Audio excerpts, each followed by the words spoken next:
एक दिन दीपाली ने अपनी माँ को फ़ोन किया और अपनी माँ से कहा, माँ मैं बहुत थक गई हूँ घर संभालते संभालते। यहाँ मेरी मेहनत और थकान किसी को नज़र नहीं आती। कुछ दिन आराम करना चाहती हूँ। सोच रही हूँ कुछ दिनों के लिए अपने मायके आ जाऊँ। आते हुए अपने बच्चों को भी साथ ले आऊँगी। वे वहीं से स्कूल चले जाएंगे। आखिर एक ही शहर में ससुराल और मायका होने का कुछ तो फायदा मिले। दीपाली की माँ सुषमा जी ने दूसरी तरफ से कहा, हाँ बेटा, जब तेरी इच्छा हो आ जाना, आखिर ये तेरा भी तो घर है। दीपाली खुश होकर बोली, ठीक है माँ, तो मैं कल ही आ जाऊंगी। दूसरी तरफ से सुषमा जी ने कहा, हाँ बेटा, कल आ जाओ, मैं तुम्हारा इंतजार करूंगी। अभी मैं फ़ोन रखती हूँ, मुझे मंदिर भी जाना है। सुषमा जी ने फ़ोन रख दिया और सीधे किचन में गई। किचन में खाना बना रही बहू से बोली, अरे बहू काजल सुनो, कल तुम्हारी ननद आ रही है। आज बाजार जाकर फल सब्जी और मिठाइयाँ लेकर आना। बेचारी मेरी बेटी ससुराल में नौकरों की तरह काम करती है और उस पर कोई ध्यान ही नहीं देता। यहाँ आएगी तो कुछ दिन रहेगी तो उसका मन और तबीयत दोनों अच्छे रहेंगे। बहू ने सास के मुंह से ऐसी बातें सुनकर उसका चेहरा उतर गया। वह मन ही मन सोचने लगी, काश आपको मेरी थकावट भी नजर आती। मैं भी दिन रात झाड़ू पोछा, बर्तन, खाना बनाना, मार्केट जाना और हर वह काम करती हूँ जिससे हमारे परिवार वालों को कोई दिक्कत न हो। काश आप मुझ पर भी ध्यान दे पाती। आपकी बेटी तो जब मन में आता है तब यहाँ आ जाती है, लेकिन मैं साल में एक बार ही अपने माता पिता के पास जाती हूँ, तब भी आपको प्रॉब्लम होती है। मैं भी इंसान हूँ, मेरा भी मन है।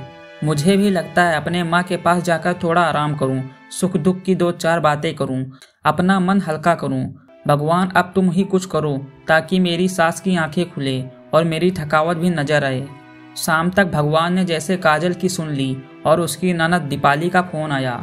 ननद ने अपनी माँ से कहा कि उसकी सास ने उसे मायके आने के लिए मना कर दिया है, इसलिए इस बार वो नहीं आ सकती। दीपाली की माँ सुषमा ने हैरान होकर कहा, सावित्री जी ने ऐसे कैसे मना कर दिया? पहले तो कभी वह तुम्हें आने के लिए नहीं रोकती थी, इस बार भला क्या हो गया? लाओ मेरी बात कराऊं, उनसे मैं पूछती हूँ। दीपाली ने फोन अपनी सास के पास दिया।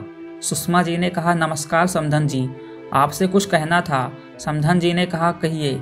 सुषमा बोली, दरअसल कल त्योहार है, इसलिए दीपाली अपने मायके आना चाहती है। अगर आप उसे भेज दें तो अच्छा रहेगा।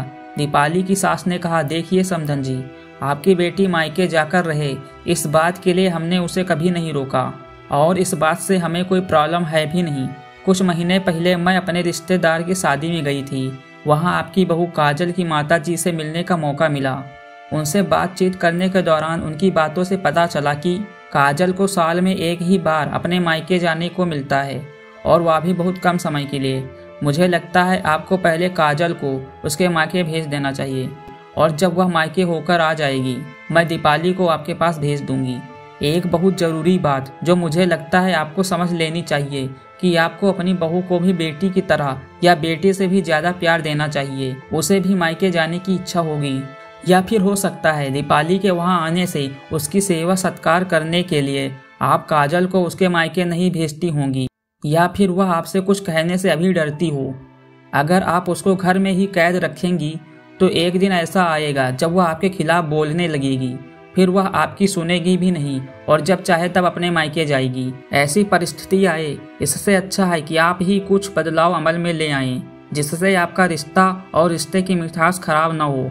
सुषमा जी को अपने समधन के हर एक शब्द में सच्चाई नजर आई। उन्हें महसूस हुआ कि उन्होंने अपनी बेटी के प्यार में अंधे होकर कभी भी अपनी बहू के मन का विचार नहीं किया। उन्होंने हमेशा ही अपनी बेटी को अपनी बहू से ऊपर रखा। दूसरी तरफ दीपाली को भी अपनी भाभी के बारे में हो रही इस बातचीत को सुन रही थी। उसे भी एहसास हुआ कि वह कभी भी अपनी भाभी के साथ ठीक से बात नहीं करती और जब वह अपने मायके जाती है तो भाभी थोड़ी उदास रहती हैं। सुषमा जी ने अपनी बहू को बुलाया और उससे कहा कि काजल कुछ दिनों के लिए दीपाली नहीं आने वाली है, इसलिए पहले तुम अपने मायके होकर आओ। यह सुनते ही काजल का चेहरा खुशी से खिल गया, क्योंकि यह पहली बार था जब उसकी सास ने खुद से उसे अपने मायके जाने के लिए कहा था।